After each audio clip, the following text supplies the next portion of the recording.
Hello everyone. In the previous video we have learnt about the Janapadas and mahajanapadas के बारे में हमने पढ़ा कि जो महाजनपदास थे वो कैसे बने और उसके बाद जो जनपदास जो बड़े हो गए तो दे आर कॉल्ड महाजनपदास और उनके फीचर्स के बारे में पढ़ा कि इनके टाइप्स के बारे में. There are two types of Mahajanapadas, republic and monarchy. Now I am talking about the taxation. मतलब जो जनपद थे, महाजनपदास थे, यहाँ पे टैक्सेशन की क्या प्रोसेस थी, किस तरीके से टैक्स लिया जाता था. और इसी जो टैक्स की प्रोसेस है we will in your NCERT book it was in detail. जो आपकी एनसीईआरटी बुक में डिटेल से एक्सप्लेन किया गया है वहां पे हम इसको डिटेल में पढ़ेंगे. अभी इन शॉर्ट में आपको समझा देती हूँ. तो इसका सबसे बड़ा रीजन ये था कि जो लार्ज आर्मी थी महाजनपदा की, they required money, more money. और so the kings began to collect the taxes. इसलिए जो राजा था उसको बहुत ज्यादा मनी की रिक्वायरमेंट थी अपनी आर्मी को मेंटेन करने के लिए. उसने क्या किया, टैक्स को कलेक्ट करना स्टार्ट कर दिया on a regular basis.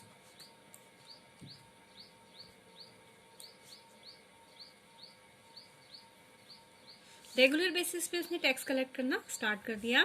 Second उसने क्या करा, उसने टैक्स को कलेक्ट करने के लिए ही appointed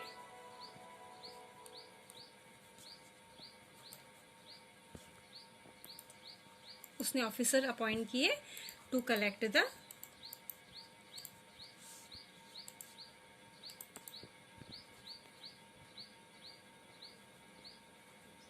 taxes from the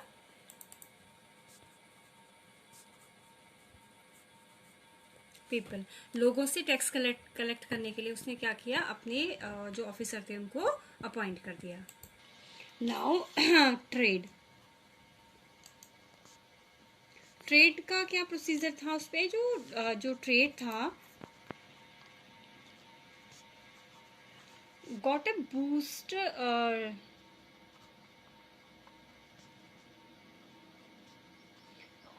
during this period.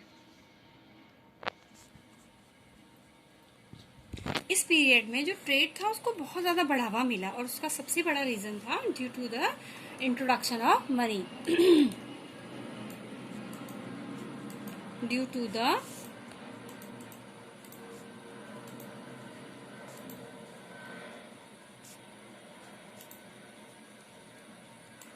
क्योंकि पैसे को इंट्रोड्यूस कर दिया था. और उसमें भी ये थे कि जो जैसे उन्होंने कहा था कि जो कॉइन थे, पंचमार्क्ड कॉइन उस वक्त इंट्रोड्यूस हो गए थे, जो कि आपके सिल्वर और कॉपर में जिनको पंच करके बनाया जाता था. तो पैसे को, मनी को इंट्रोड्यूस कर दिया था. That's why the trade was, मतलब इसको ट्रेड को बहुत ज्यादा बढ़ावा मिला था. क्योंकि until this time we can say that, और क्योंकि until this time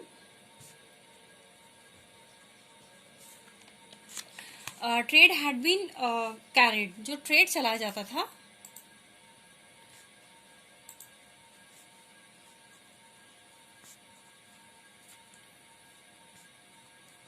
carried through barter system.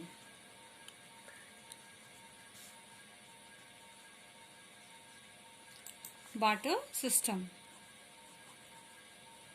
क्योंकि उससे पहले तक ट्रेड तो होता था, उससे पहले भी, लेकिन उस ट्रेड को कैसे बार्टर सिस्टम के जरिए चलाया जाता था. अब आप कहेंगे बार्टर सिस्टम क्या है.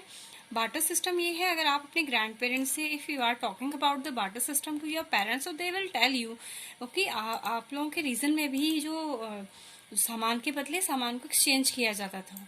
आप अगर आपके पास घर में जो भी चीजें होती थी उसके बदले आप एक्सचेंज में उसके आप उसको, जैसे ग्रैंड्स वगैरह, मिल्क वगैरह, हरियाणा के रीजन में मिल्क को प्रोड्यूस किया जाता है, तो मिल्क है, कर्ड है, इसके एक्सचेंज में वो लोग ग्रेन्स ले लेते थे. तो this is called barter system. तो ट्रेड तो उससे पहले भी होता था, लेकिन वो कैसे चला होता था, बार्टर सिस्टम के जरिए होता था. लेकिन इसमें भी बहुत सारी प्रॉब्लम्स थी. बार्टर सिस्टम में भी कोई जरूरी नहीं है कि जो सामान आपके पास है उसकी रिक्वायरमेंट जो है सामने वाले को हो, ये जरूरी नहीं है. तो इसीलिए जो मनी को ज्यादा इम्पोर्टेंस मिल गई धीरे धीरे. तो पैसे के इंट्रोडक्शन होने की वजह से ट्रेड को काफी ज्यादा बढ़ावा मिला. तो और इसमें ये है कि मनी उस वक्त ये चलाया जाता था, पंच मार्क्ड कॉइन यूज की जाती थे जो कि सिल्वर और कॉपर में जिनके सिल्वर और कॉपर के कॉइन बनाए जाते थे, फिर उनमें उनको पंच करके कोई ना कोई जो भी आकृति थी, कहेंगे इमेज थी, वो उसमें बना दी जाती थी। तो पंच मार्क्ड कॉइन बनाए जाते थे। तो अब हम इसके बारे में आगे को पढ़ेंगे। दो इम्पोर्टेंट जो हमारे किंगडम है इनके बारे में पढ़ेंगे। तो फर्स्ट वन इज मगधा। ये आपकी बुक में भी है, बुक में से भी देखेंगे। तो मगधा की क्या इंपॉर्टेंस थी, क्या क्या फीचर्स थे, उसके बारे में हम पढ़ेंगे। तो मगधा क्या था, एक monarchy ruled by a king. तो मगधा क्या है,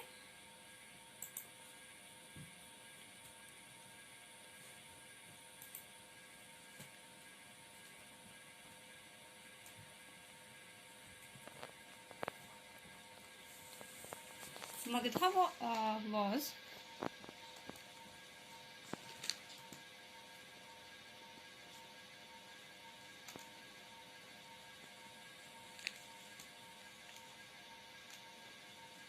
रूल्ड बाय अ, ये क्या है, एक मोनार्की थी, जो एक राजा जिसके ऊपर रूल करता था। और ये है कि जो राजा था क्या है, he was a most powerful जो मगधा था। तो मगधा क्या था, वॉज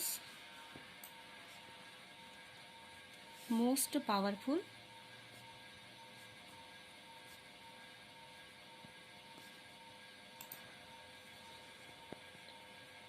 जो मगधा था वो एक बहुत ज़्यादा पावरफुल महाजनपदा था। और ये कह सकते हैं कि इसके इसके वजह से क्यों महाजनपदा था more powerful, due to the many factors के बहुत सारे रीजन्स है, जिसकी वजह से जो मगध था वो बहुत ज़्यादा पावरफुल मतलब कह सकते हैं किंगडम था। तो क्यों था, बिकॉज ऑफ ये these are so many fact. तो पहला फैक्ट क्या है, because of so many facts. ठीक है, तो सबसे पहला उसका क्या था कि ये जो मगधा था कि इट वॉज लोकेटेड, इसकी लोकेशन बहुत ही ज्यादा आइडलिक, वी कैन से बहुत ज्यादा आइडलिक लोकेशन थी। तो it was located in the Gangetic basin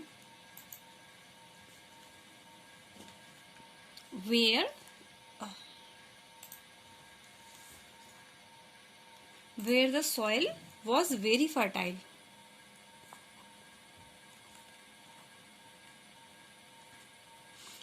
and good for crops.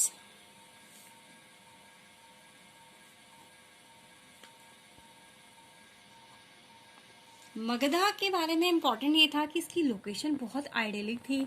ये आपके गंगा के जो मैदान होते हैं, गंगा रिवर के आसपास की जो एरिया थी, गैंगटिक बेसिन जो था उसके वहां पे लोकेटेड थी। अब गैंगटिक बेसिन मतलब जो गंगा जो रिवर है, एक रिवर जब फ्लो करती है पहाड़ों से निकल के, जब फ्लो करती है, जैसे ही वो मैदानी एरियाज में पहुंचती है, प्लेन एरिया में पहुंचती है, तो उसकी जो स्पीड होती है रिवर की वो काफी कम हो जाती है, धीरे धीरे आगे बढ़ती चलती, तो उसकी स्पीड कम हो गई।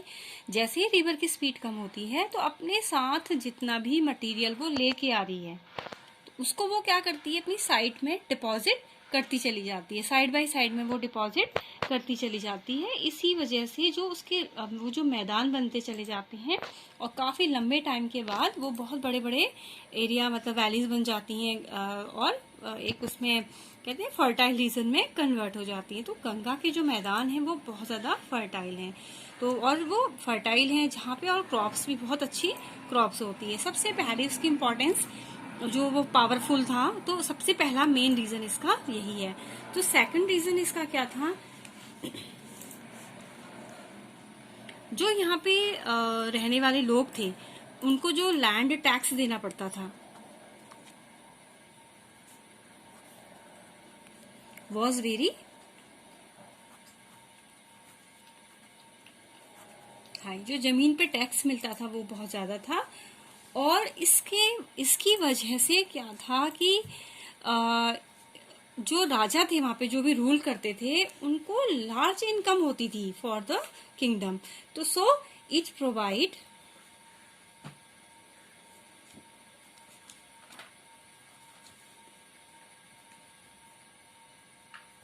Income for the kingdom.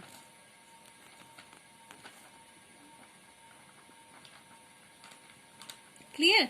और इसकी वजह से लैंड टैक्स बहुत ज्यादा था, और जिसकी वजह से जो भी राजा वहां पे रूल कर रहा है उसको क्या था, वहां पे अपने मतलब एक बहुत ज्यादा इनकम उसकी होती थी, और उस इनकम को वो यूज करते थे, and this income so that they this enable.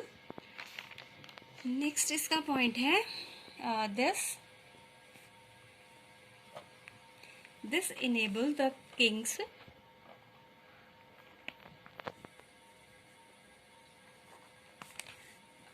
to maintain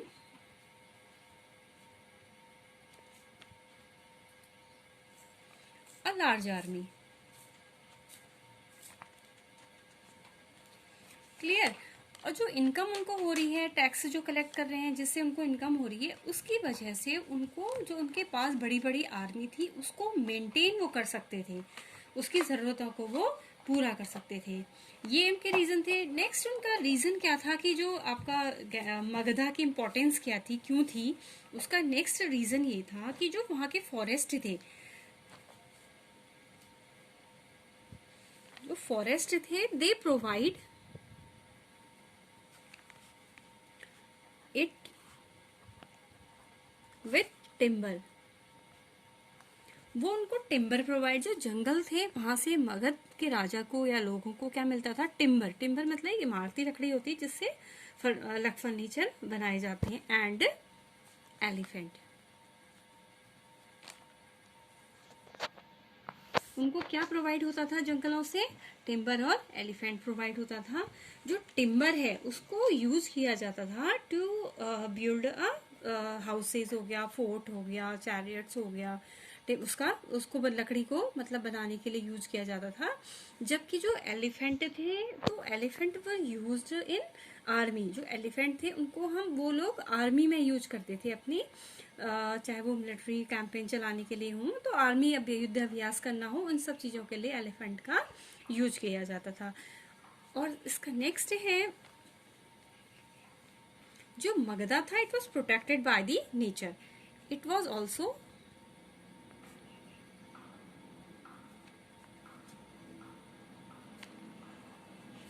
protected by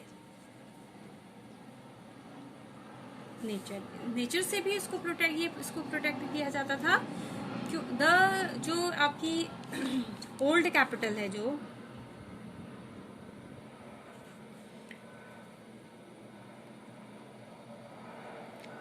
इसके साथ इसका ये भी था कि नेचर था यहाँ पे, क्या था मगधा, इसमें क्या थे, जो Magadha had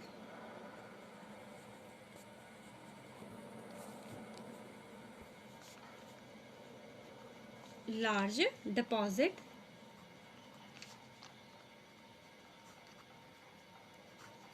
deposits of iron ore. ठीक है, मगधा में क्या थे, बहुत ज्यादा आयरन ओर के डिपॉजिट थे, यानी कि वहां पे कच्चा जो लोहा होता है वो मिलता था। और उसका जो यूज था, आयरन का जो यूज था, वो किस में किया जाता था, used to make the agriculture implement. Agriculture iron ore का जो यूज था वो एग्रीकल्चर इम्प्लीमेंट बनाने के लिए यूज किया जाता था। एग्रीकल्चर में जो सामान यूज होता है उसको बनाने में भी यूज किया जाता था, टूल्स को बनाने में यूज किया जाता था। और जो लड़ाई के लिए वेपन्स थे, वॉर के लिए जो वेपन्स थे, उनको बनाने में उनका यूज किया जाता था। तो वहां पे बहुत ज्यादा क्या थे, लार्ज डिपॉजिट मिला था आयरन ओर का। और इसमें है फिर है तो जो वहां की इसकी जो ओल्ड कैपिटल है, the old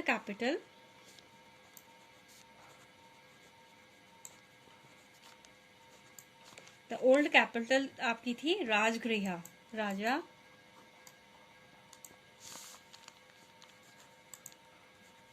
Rajgir. Present time में it was known as Rajgir.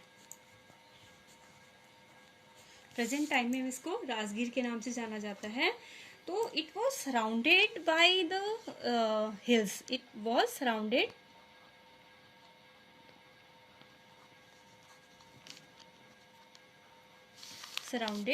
Bye hills. जो राजगीर है, जो आपकी ये कैसे घिरी हुई थी, चारों ओर से हिल्स से कवर अप थी, घिरी हुई थी। और जो इसकी न्यू कैपिटल है, जो द न्यू कैपिटल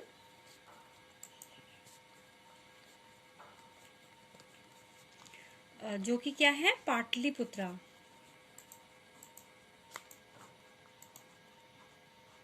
और जो प्रेजेंट टाइम में जिसको क्या कहा जाता है, Patna.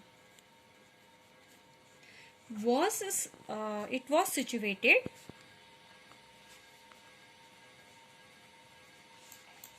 Along the river Ganga.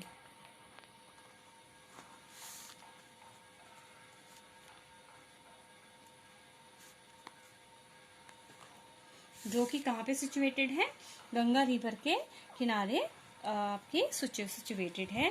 तो इसीलिए इसकी जो थी बहुत ज़्यादा इम्पोर्टेंस थी मगध की। और जो Magadha was ruled very powerful Kings, जो मगध था उस पर बहुत सारे जो पावरफुल रूलर थे, बहुत मतलब कहते हैं ना कि पावरफुल किंग्स ने जो मगध था वहाँ उस पर रूल किया था। जैसे कि आपके हो गए आपका बिंबिसारा है,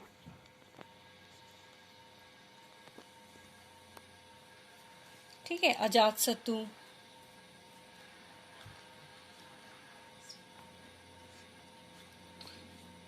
और आपका ये थे एंड महापद्मनाभ,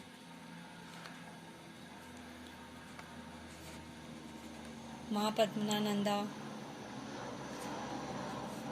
और ये कुछ क्या थे, ये आपके बहुत मतलब पावरफुल किंगडम थे जिन्होंने मगध पे रूल किया था। और इन लोगों ने क्या किया, कोशिश की थी कि जो अपनी टेरिटरी थी इसको एक्सपेंस करने की, इसको बढ़ाने की कोशिश की थी, अपनी जो सीमाएं थी उनको बढ़ाने की कोशिश की थी। तो मगधा जो था आपका कह सकते हैं कि जो मगधा था, it was remain powerful for 100 years। कई सालों तक, 100 years तक मगध जो था पावरफुल रहा। और सबसे जो इसके पावरफुल रूलर थे, it was under the Mauryan Kings. तो मगधा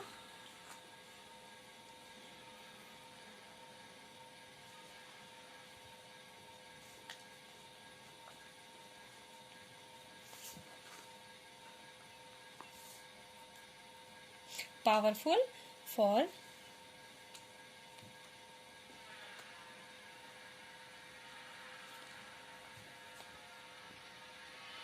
100 years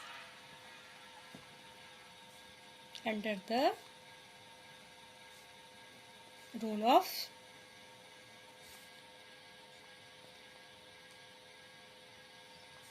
Mauryan kings। जो मौर्यन किंग्स थे उनके अंडर जो था मगधा कई सालों तक पावरफुल रहा।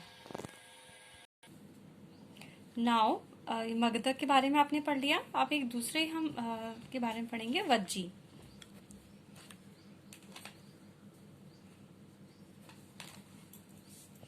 अब ये वज्जी है, it is we can say that the Vajji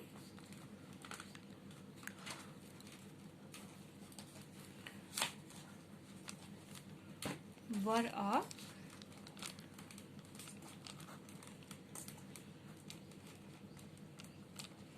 एक कॉन्फेडरेसी थी। कॉन्फेडरेसी में का मतलब होता है कि एक यूनियन और एसोसिएशन ऑफ स्टेट, ठीक है। वज्जी इज अ कॉन्फेडरेसी थी क्या थी कि इसमें मतलब क्या था, इसका मतलब होता है कि यूनियन होती है, एसोसिएशन होता है स्टेट्स का। यहाँ पे कोई एक लोग नहीं यहाँ पे रूल करता है, बल्कि it was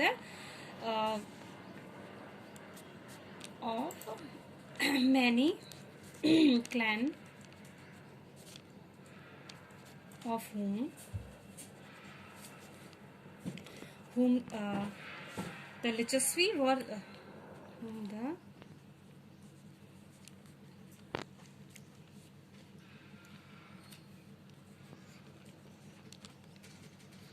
whom the Lichasvi were most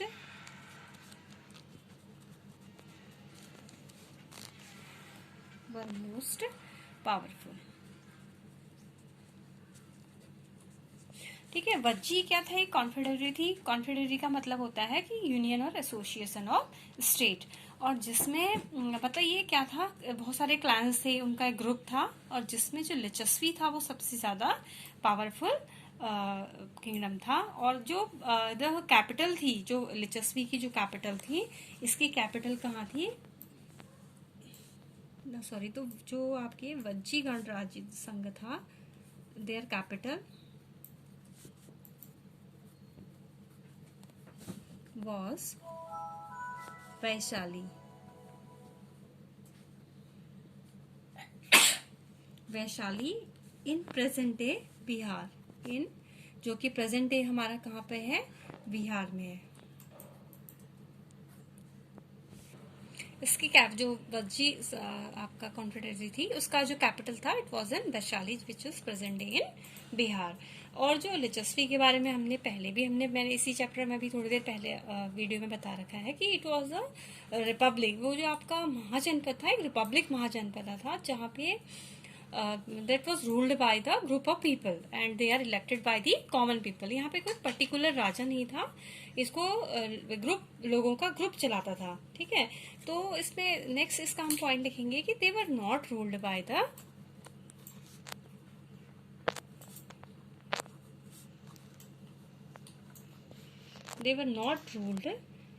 a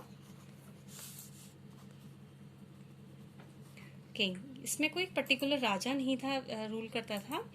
then decision were taken by the people themselves.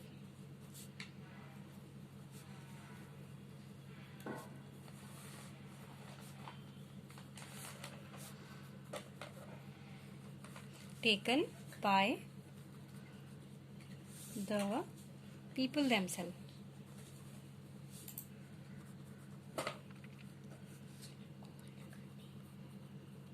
ठीक है। Decision were taken by the, लोग जो थे वो डिसीजन लेते थे। अगर इसका एग्जाम्पल अगर हम समझें, for example if a major decision had to be taken, अगर एक कहते हैं ना कि if a major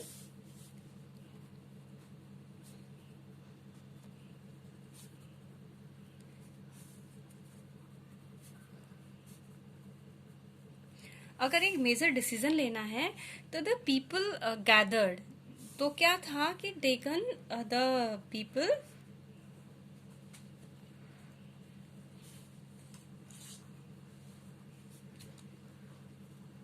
gathered and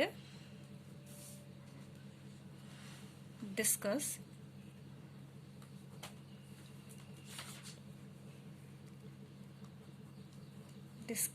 what was what to